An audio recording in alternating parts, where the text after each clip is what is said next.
मजहब नहीं सिखाता आपस में बैर रखना। आज मैं उन लोगों से कहना चाहता हूँ जो इस्लाम और मुसलमानों के सिलसिले में गलत ख्याल रखते हैं कि पूरी दुनिया में मुसलमानों को सताया जाता है और मुसलमानों पर जुल्म किया जाता है, जैसा कि फ़लस्तीन में मुसलमानों को सताया जाता है, मारा जाता है, काटा जाता है। इसी तरह से रोहिंग्या मुसलमानों को सताया गया, मारा गया, पीटा गया। गुजरात के मुसलमानों पर कैसे कैसे नाइंसाफ़ी हुई, औरतों की इज्जत तार तार हुई, बच्चों को नेज़े और भाला पर नचाया गया, मुसलमानों को गाजर मूली की तरह काटा गया। आसाम के मुसलमानों को बरसों से सताया जा रहा है, परेशान किया जा रहा है। अभी कश्मीर सिसक रहा है और पूरे इंडिया के मुसलमानों से तो प्रूफ मांगा जा रहा है कि 1950 तक का प्रूफ पेश किया जाए।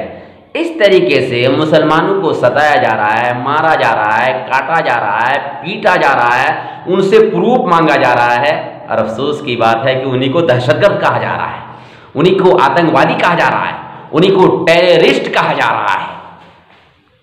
ये कहाँ तक इंसाफ है? इंसाफ की बात है कि मुसलमानों को काटा भी जाए, मारा भी जाए, पीटा भी जाए और उनसे प्रूफ भी मांगा जाए और उन्हीं को दहशतगर्द, आतंकवादी और उन्हीं को टेररिस्ट कहा जाए।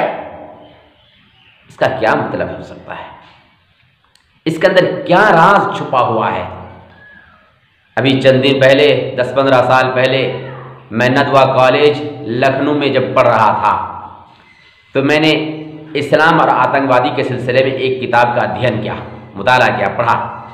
तो उसमें मुसलमानों का इंट्रोडक्शन कराया जा रहा है, मुसलमानों की पहचान बताई जा रही है कि मुसलमान ऐसे होते हैं कि उनके चेहरे पर दाढ़ी होती है और उनके सर पे टोपी होती है और उनके हाथ पे तलवार होती है। वो किसी गैर मुस्लिम को पकड़कर उनकी गर्दन पे तलवार रख करके उनसे कहता है कि इस्लाम कबूल करो वरना तेरी गर्दन उड़ा दूंगा। अगर वो इस्लाम कबूल करता है तो ठीक है, वरना उसकी गर्दन उड़ा देता है। मेरे दुनिया के भाइयों, मैं इंडियन हूं और खुसूसन इंडिया के रहने वाले भाइयों से मैं पूछना चाहता हूं, क्या मुसलमान ऐसे ही होते हैं? क्या हमारे इंडिया के भाई और पूरी दुनिया के भाई मुसलमानों को पहचानते नहीं है? क्या मुसलमान ऐसे ही होते हैं? तो फिर मुसलमानों के सिलसिले में ऐसी बात क्यों फैलाई जा रही है? हर जगह उन्हें सताया भी जाए और उन्हें बदनाम भी किया जाए। अभी हमारे एक भाई इंडिया के जो बहुत बड़ी कुर्सी पे बैठे हुए हैं, ऊंची कुर्सी पे, मैं उसकी इज्जत करता हूं, उनका सम्मान करता हूं, कह रहे हैं कि सिटीजनशिप सिखों को दे दिया जाएगा, हिंदुओं को दिया जाएगा, ईसाइयों को दिया जाएगा, जैन धर्म के लोगों को दिया जाएगा और मुसलमानों का नाम नहीं लेते, बल्कि घुसपैठ कहते हैं कि घुसपैठियों को देश से बाहर किया जाएगा। हाय मुसलमान, तेरी किस्मत पे नाज करता हूं। तू आतंकवादी रहते रहते, तू दहशतगर्द रहते रहते, टेररिस्ट रहते रहते तुझे घुसपैठ का भी लक़ब मिल गया। वाह रे मुसलमान, तेरी किस्मत किस चोटी पे पहुंच चुकी है। तू अपनी किस्मत पे नाज कर कि तू घुसपैठ भी कहा जा रहा है और तू आतंकवाद भी कहा जा रहा है। तो मैं कहता हूं, जो मुसलमानों को सताते हैं, मारते हैं, पीटते हैं, उनकी औरतों की इज्जत को तार तार करते हैं, उन्हें फिर क्या लक़ब दिया जाए? क्या उन्हें यह कहा जाए कि ये लोग शांति की दावत देने वाले हैं? ये सब कुछ नहीं। ये मुसलमानों को बदनाम करने का तरीका, ये मुसलमानों को सताने का बहाना है कि उन्हें दहशतगर्द कहा जाए और उसे मारा जाए, पीटा जाए, उन्हें टेररिस्ट का लक़ब दिया जाए। इसके अलावा कुछ नहीं। वरना भाइयों, इस्लाम शांति की दावत देता है, इस्लाम प्रेम की दावत देता है, इस्लाम एक दूसरे को आराम पहुंचाने की दावत देता है। आइए मैं आपको बताता हूं, सूरह आल इमरान सूरह नंबर 3 की आयत नंबर 159 को पढ़िए। अल्लाह रब्बुल आलमीन अपने अंतिम ऋषि मोहम्मद सल्लल्लाहु अलैहि वसल्लम से फरमाता है, वलौ कुंत फज़्ज़न गलीज़ल क़ल्बी लनफ़ज़्ज़ू मिन हौलिक। ए मोहम्मद सल्लल्लाहु अलैहि वसल्लम, ए नबी, अगर आप सख्त मिजाज होते तो ये लोग जो आपकी बात मान रहे हैं आपके पास से हट जाते। तो एक कह करके अल्लाह रब्बुल आलमीन अपने अंतिम ऋषि से मोहम्मद सल्लल्लाहु अलैहि वसल्लम से क्या कहना चाहता है? ठंडे मिजाज बन करके तुम्हें रहना चाहिए।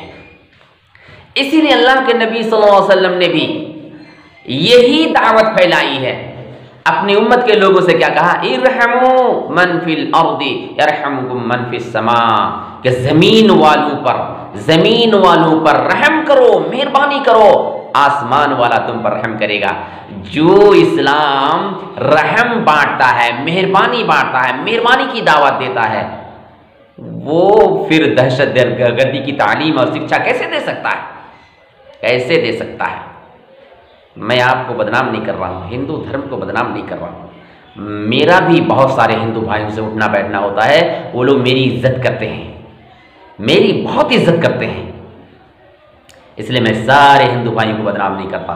कुछ लोग ऐसे हैं और इस्लाम के नाम पर कुछ मुसलमान भी ऐसे हैं जो बदमाश किस्म के हैं, तो मैं ऐसे मुसलमान को 3 तलाक देता हूँ, इसलिए कि वो इस्लाम की तालीम को जब नहीं मानता मैं उसकी इज्जत नहीं कर सकता। मैं भी ऐसे लोगों की निंदा करता हूँ। तो इस्लाम भी रहम करम की तालीम देता है और हिंदू धर्म भी रहम करम की तालीम देता है। इसलिए जो भाई ये सोच रखते हैं, ये ख्याल रखते हैं कि इस्लाम ऐसा है और मुसलमान ऐसे ही दहशतगर्द होते हैं, आतंकवादी होते हैं, उनसे गुजारिश है कि आप मुसलमानों को देखिए, मुसलमानों से मिलिए जुलिए, मुसलमानों की तालीम भी देखिए, तो आपको मिलेगा कि इस्लाम ऐसा पसंद नहीं करता, लेकिन इस्लाम के नाम पर क्या कहते हैं, 1000 में 1 निकल जाते हैं, जैसे आप लोगों में निकल जाते हैं। मैं हिंदू धर्म भी अल्हम्दुलिल्लाह जानता हूँ। मेरे पास गीता है, ये श्रीमद् भगवत गीता जो गोरखपुर से छपी है, जय दयाल गोयंदर का इसी की लिखी हुई है। इस गीता को आप उठाइए, आपको मिलेगा कि हिंदू धर्म भी शांति का धर्म है। आप ज्ञानी हैं, ज्ञानी की तालीम गीता देती है। श्री कृष्ण भगवान जो विष्णु जी के 8वां अवतार हैं, ये अर्जुन से कह रहे हैं।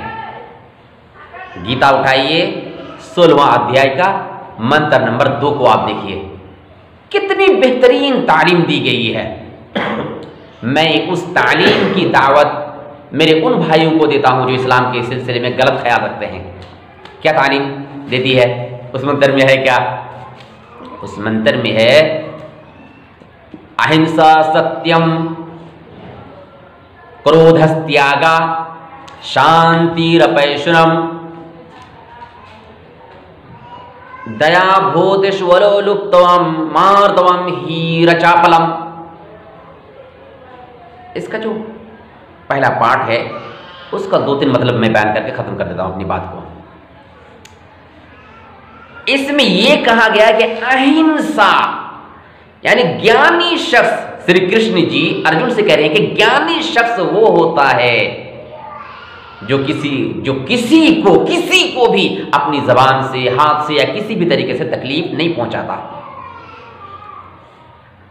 सत्यम क्रोधस्त्यागा, अच्छी बातें करता है, मुनासिब बातें करता है, अगर उसको कोई तकलीफ भी पहुंचाता गुस्सा नहीं होता, ये ज्ञानी शख्स की पहचान है। शांतिरपैशुनम, और वो आदमी ठंडे मिजाज का होता है, अच्छे अखलाक का होता है। किसी की निंदा नहीं करता, किसी की बेइज्जती नहीं करता, किसी की इंसल्ट नहीं करता। ये गीता बता रही है भाइयों। इसलिए मैं अपने उन भाइयों से, अपने उन गैर मुस्लिम भाइयों से कहता हूँ कि इस्लाम के सिलसिले में अच्छा ख्याल रखें, अच्छी सोच रखें। अफसोस की बात है कि एक हमारे बड़े भाई जो मुसलमानों के सिलसिले में क्या से क्या ख्याल रखते हैं, क्या से क्या बातें कहते हैं, और वो हमारे बड़े भाई बंगाल वालों पे बहुत खफा है, बहुत नाराज है बंगाल वालों से। तो मैं उस भाई से कहता हूं, मेरे उस हिंदू भाई से कहता हूं कि बंगाल वाले से आप नाराज हैं। आप ये भी याद कीजिए कि जब अंग्रेज ने हिंदुस्तान पर कब्जा जमाना शुरू किया तो सबसे पहले बंगाल ही से बहादुर उठे थे सिराजुद्दौला, जो अंग्रेज को भगाने के लिए खड़े हुए थे, लेकिन अफसोस वो शहीद हो गए थे। इसलिए बंगाल वालों की भी इज्जत कीजिएगा। आप तो मुसलमानों से नाराज हैं। आप मुसलमानों का इतिहास पढ़िए कि सबसे पहले मुसलमान ही देश को बचाने के लिए क्या कहते हैं, जंग आज़ादी की लड़ाई लड़ी थी, अंग्रेज़ों से लड़ाई लड़ी थी। इसलिए मुसलमानों की बेइज्जती करने की कोशिश नहीं कीजिएगा, मिलजुल करके रहिए। हम भी आपकी इज्जत करते हैं, आप भी हमारी इज्जत करते हैं। इसी में मज़ा है, इसी में खुशी है, इसी में ज़्यादा आराम है।